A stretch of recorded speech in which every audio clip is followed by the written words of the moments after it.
नमस्कार दोस्तों, आज की कहानी है नाग पूजा। प्रातः काल था। आषाढ़ का पहला दोंगडा निकल गया था। कीट पतंग चारों तरफ रेंगते दिखाई देते थे।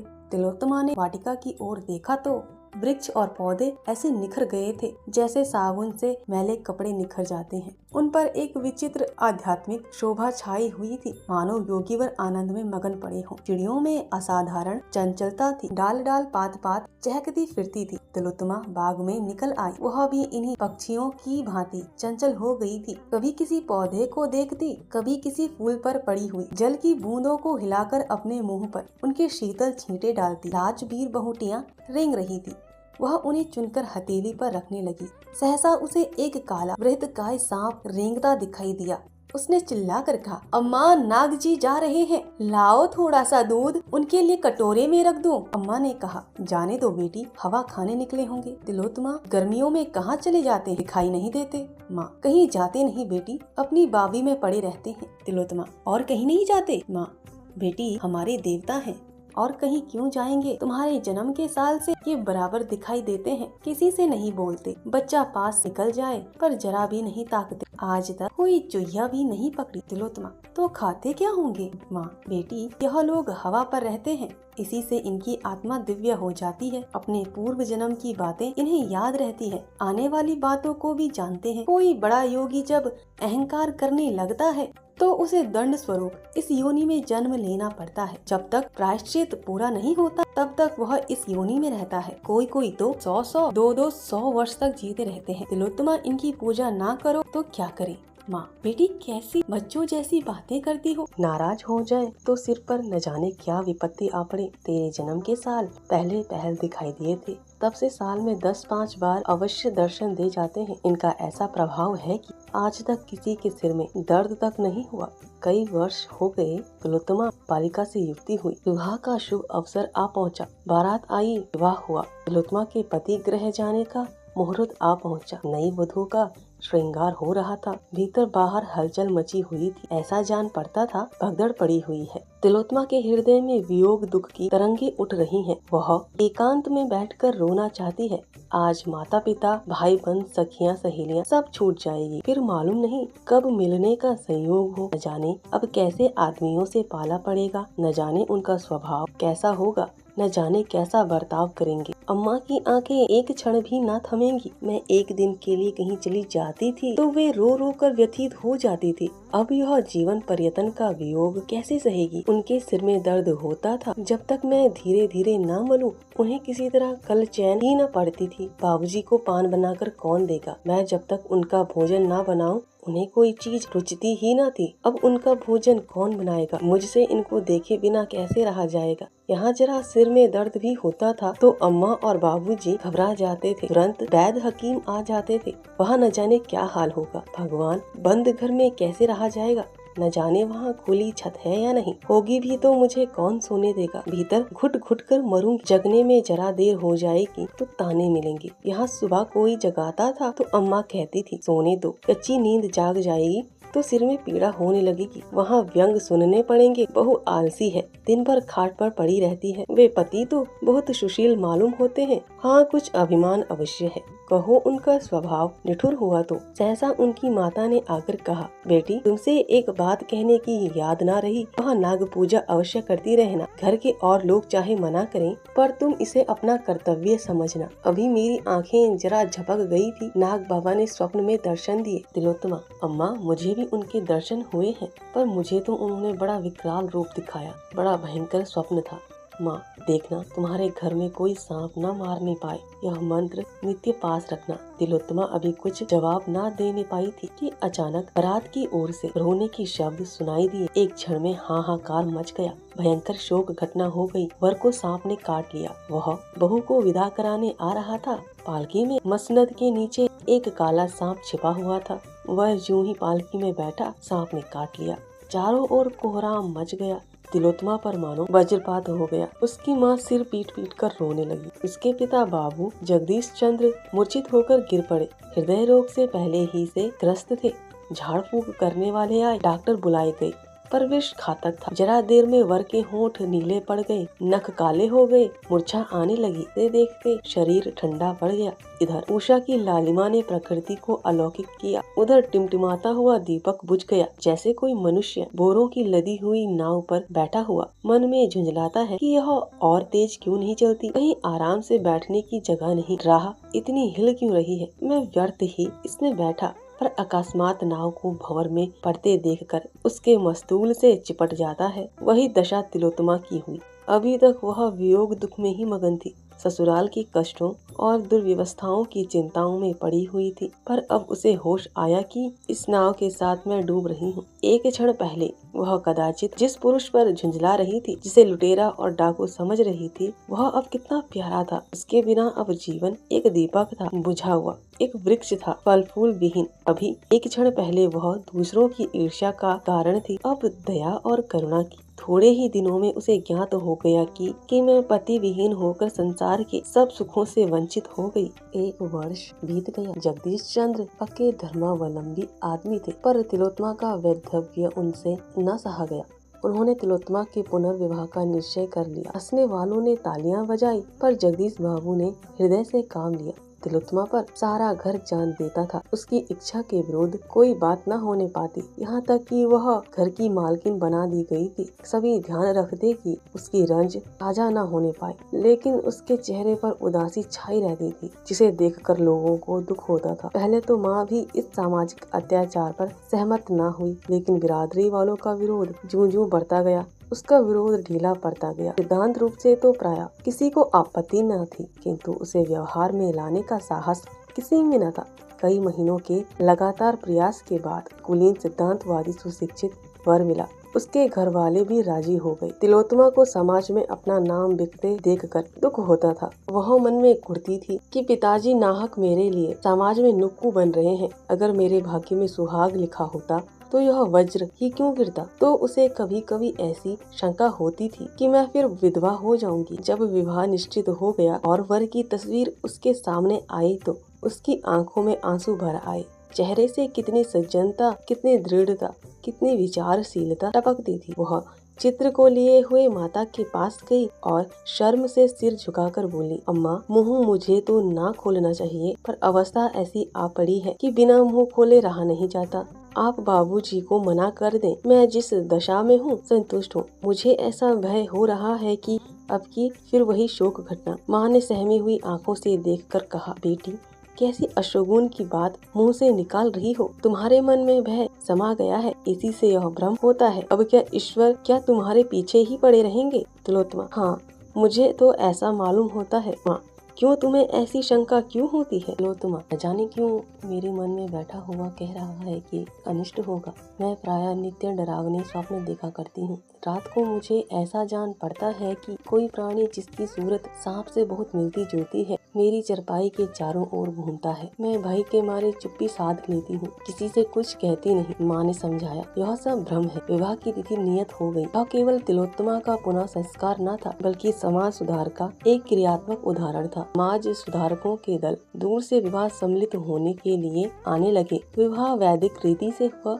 मेहमानों ने खूब व्याख्यान दिए, पत्रों ने खूब आलोचनाएं की। बाबू जगदीश चंद्र के नैतिक साहस की सराहना होने लगी। तीसरे दिन बहू के विदा होने का मुहूर्त था। जनवासी में यथासाध्य रक्षा के सभी साधनों से काम लिया गया था। बिजली की रोशनी से सारा जनवास दिन सा हो गया था। भूमि पर रेंगती हुई चींटी भी दिखाई देती थी। केशों में न कहीं सिकन थी, न सिलवट और न झोल। शमियाने के चारों तरफ कानातें खड़ी कर दी गई थी। किसी तरफ से कीड़े मकोड़ों के आने की संभावना न थी, पर भावी प्रबल होती है। प्रातः काल के 4 बजे थे। तारागणों की बारात विदा हो रही थी। बहू की विदाई की तैयारी हो रही थी। एक तरफ शहनाइयाँ बज रही थी, दूसरी तरफ विलाप की अंतर्ध्वनि उठ रही थी, पर तिलोत्तमा की आंखों में आंसू न थे। समय नाजुक था। वह किसी तरह घर से बाहर निकल जाना चाहती थी। उसके सिर पर तलवार लटक रही थी। रोने और सहेलियों से गले मिलने में कोई आनंद न था। जिस प्राणी का फोड़ा चिलक रहा हो, उसे जरहा का घर बाग में सैर करने से ज्यादा अच्छा लगे तो क्या आश्चर्य है। वर को लोगों ने जगाया। बाजा बजने लगा। वह पालकी में बैठने को चला कि वधू को विदा कर लाए। पर जूते में पैर डाला ही था कि चीख मारकर पैर खींच लिया। मालूम हुआ पांव चिंगारियों पर पड़ गया। देखा तो एक काला सांप जूते में से निकलकर रेंगता चला जाता था। देखते देखते गायब हो गया। वर ने सर्द आह भरी और बैठ गया। आंखों में अंधेरा छा गया। एक क्षण में सारे जनवासे में खबर फैल गई। लोग दौड़ पड़े। औषधियाँ पहले ही रख ली गई थी। सांप का मंत्र जानने वाले कई आदमी बुला लिए गए थे। सभी ने दवाई दी। झाड़ फूक शुरू हुई। औषधियाँ भी दी गई, पर काल के समान वश न चला। शायद मौत सांप का वेश धरकर आई थी। तिलोत्तमा ने सुना तो सिर पीट लिया। वह विकल होकर जनवासे की तरफ दौड़ी। चादर ओढ़ने की भी सुद्धि न रही। वह अपने पति के चरणों को माथे से लगाकर अपना जन्म सफल करना चाहती थी। घर की स्त्रियों ने रोका। माता भी रो रो कर समझाने लगी, लेकिन बाबू जगदीश चंद्र ने कहा, कोई हर्ज नहीं, जाने दो। पति का दर्शन तो कर ले, यह अभिलाषा क्यों रह जाए। उसी शोकान्वित दशा में तिलोत्तमा जनवासे में पहुंची, पर वहां उसकी तकसीम के लिए मरने वाली की उल्टी सांसें थी। उन अध खुले नेत्रों में असहाय आत्मवेदना और दारुण निराशा। इस अद्भुत घटना का समाचार दूर दूर तक फैल गया। जड़वादो गण चकित थे। यह क्या माजरा है। आत्मवाद के भक्त ज्ञात भाव से सिर हिलाते थे, मानो वे चित्रकालदर्शी हैं। जगदीश चंद्र ने नसीब ठोक लिया। निश्चय हो गया कि कन्या के भाग्य में विधवा रहना ही लिखा है। नाग की पूजा साल में 2 बार होने लगी। तिलोत्तमा के चरित्र में भी एक विशेष अंतर दिखने लगा।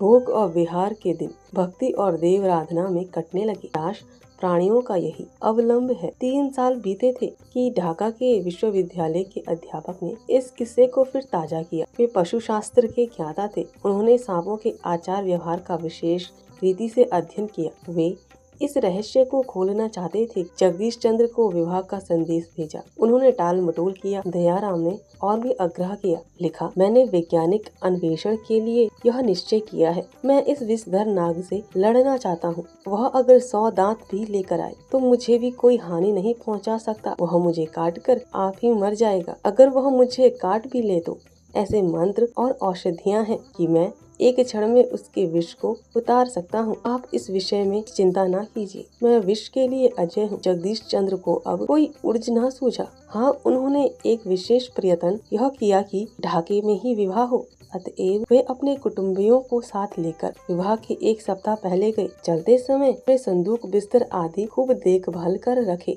कि सांप कहीं उनमें छिपकर न बैठ जाए। शुभ लगन में विवाह संस्कार हो गया। तिलोत्तमा विकल हो रही थी। मुख पर एक रंग आता था, एक रंग जाता था, पर संस्कार में कोई विघ्न बाधा न पड़ी। तिलोत्तमा रो धोकर ससुराल गई।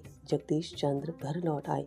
ऐसे चिंतित थे जैसे कोई आदमी सराय में खुला हुआ संदूक छोड़कर बाजार चला जाए। तिलोत्तमा के स्वभाव में अब एक विचित्र रूपांतर हुआ। वह औरों से हंसती बोलती, आराम से खाती पीती, सैर करने जाती, थिएटरों और अन्य सामाजिक सम्मेलनों में शरीक होती। इन अवसरों पर प्रोफेसर दयाराम से भी बड़े प्रेम का व्यवहार करती। उनके आराम का बहुत ध्यान रखती। कोई काम उनकी इच्छा के विरुद्ध ना करती। कोई अजनबी आदमी उसे देखकर कह सकता था, गृहिणी हो तो ऐसी हो। दूसरों की दृष्टि में इस दंपति का जीवन आदर्श था, किंतु आंतरिक दशा कुछ और ही थी।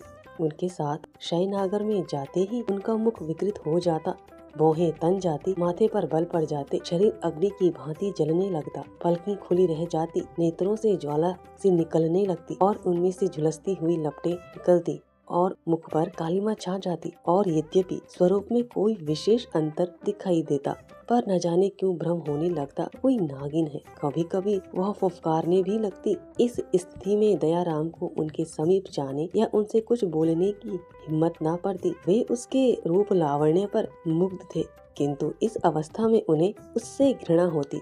उसे इसी उन्माद के आवेग में छोड़कर बाहर निकल आते। डॉक्टरों से सलाह ली, स्वयं इस विषय की कितनी ही किताबों का अध्ययन किया, पर रहस्य कुछ समझ में न आया। भौतिक विज्ञान में अपनी अल्पज्ञता स्वीकार करनी पड़ी। उन्हें अब अपना जीवन असहाय जान पड़ता। अपने दुस्साहस पर पछताते। नाहक इस विपत्ति में अपनी जान फंसाई। उन्हें शंका होने लगी कि अवश्य कोई प्रेत लीला है। मिथ्यावादी न थे, पर जहाँ बुद्धि और तर्क का कुछ वश नहीं चलता, वह मनुष्य विवश होकर मिथ्यावादी हो जाता है। शनै शनै उनकी यह हालत हो गई कि सदैव तिलोत्तमा से ससंग रहते। उसका उन्माद विकृत मुखाकृति उनके ध्यान से न उतरते। डर लगता कि कहीं यह मुझे मार न डाले। न जाने कब उन्माद का आवेग हो, यह चिंता हृदय को व्यथित किया करती। हिप्नोटिज्म विद्युत शक्ति और कई नए आरोग्य विधानों की परीक्षा की गई। उन्हें हिप्नोटिज्म पर बहुत भरोसा था, लेकिन जब यह योग भी निष्फल हो गया तो वे निराश हो गए। एक दिन प्रोफेसर दयाराम किसी वैज्ञानिक सम्मेलन में गए हुए थे।